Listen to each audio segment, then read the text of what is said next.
നമസ്കാരം. Rough talk ഫുട്ബോളിലേക്ക് അവർക്കും സ്വന്തം. ഫിഫ വേൾഡ് കപ്പിൽ ഫ്രാൻസിൻ്റെ റൗണ്ട് ഓഫ് 16 മത്സരം പരാഗ്വയ്ക്കെതിരെയാണ്. കളി 5-ാം തീയതി, അതായത് ഞായറാഴ്ച പുലർച്ചെ ഇന്ത്യൻ സമയം 2:30 നടക്കുന്നത്. സോ നമുക്കറിയാം പരാഗ്വ എങ്ങനെയാണ് വന്നതെന്ന്. ഒരു യൂറോപ്യൻ ടീമായ ജർമ്മനിക്കിട്ട് പണി കൊടുത്തു എന്ന് പറഞ്ഞാൽ പെനാൽറ്റി ഷൂട്ട് ഔട്ടിൽ ജർമ്മനിയെ വീഴ്ത്തിയിട്ടാണ് പരാഗ്വ കടന്നു വന്നിരിക്കുന്നത്. അങ്ങനെ ജർമ്മനിയെ നാണം കെടുത്തി. ഇനിയിപ്പോൾ ഫ്രാൻസിനെ അവർ നാണം കെടുത്തുമോ എന്നുള്ളതാണ് ചോദ്യം. നന്നായിട്ടങ്ങ് ഡിഫെൻഡ് ചെയ്ത് നിന്നാൽ എന്തും സാധിച്ചെടുക്കാൻ പറ്റുമെന്നൊരു വിശ്വാസം ഗുസ്താവോ അൽഫറയുടെ കുട്ടികൾക്കുണ്ട്. കാത്തിരിക്കാൻ എന്ത് സംഭവിക്കുമെന്ന് അറിയാൻ വേണ്ടി ഏതായാലും സ്വീഡനെ തച്ച് തകർത്ത് തരിപ്പണമാക്കിയ ശേഷം കിലിയൻ എംബാപ്പെ മാധ്യമങ്ങളെ കണ്ടു.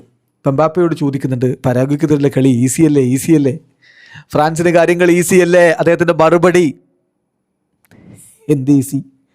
ഓൾറെഡി അവർ കാണിച്ചു തന്നാണ് എങ്ങനെ അവർക്ക് കളിക്കാൻ പറ്റുമെന്ന്. ജർമ്മനിക്കെതിരെ അവരൊരു സീരിയസ് ഗെയിം അവർ കളിച്ചു. അതുകൊണ്ട് മനസ്സിലാക്കിക്കൊള്ളുക, there are no easy games in the world cup. World കപ്പിൽ എളുപ്പമുള്ള മത്സരങ്ങളില്ല, എല്ലാ കളിയും ടഫാണ്. അവിടെയാ വ്യത്യാസം. ജോഷുവ കിമിച്ച് എന്താ പറഞ്ഞേ? ഞങ്ങൾ കളിച്ചത് ലോക നിലവാരമില്ലാത്ത 3 ടീമുകൾക്കെതിരെയാണ്. പക്ഷെ എംബാപ്പെ പറഞ്ഞെന്താ? അതാണ് എംബാപ്പെ പറഞ്ഞത്, വേൾഡ് കപ്പിൽ ഈസി ഗെയിംസ് ഇല്ല, എല്ലാ കളികളും ടഫാണ്, എല്ലാ ടീമുകളും പോരാടും, എല്ലാ ടീമുകളും അവരുടെ മികവിൻ്റെ പാരമ്യതയിൽ കളിക്കും, എളുപ്പമല്ല എന്ന് തന്നെ കിലിയൻ എംബാപ്പെ പറയുന്നു.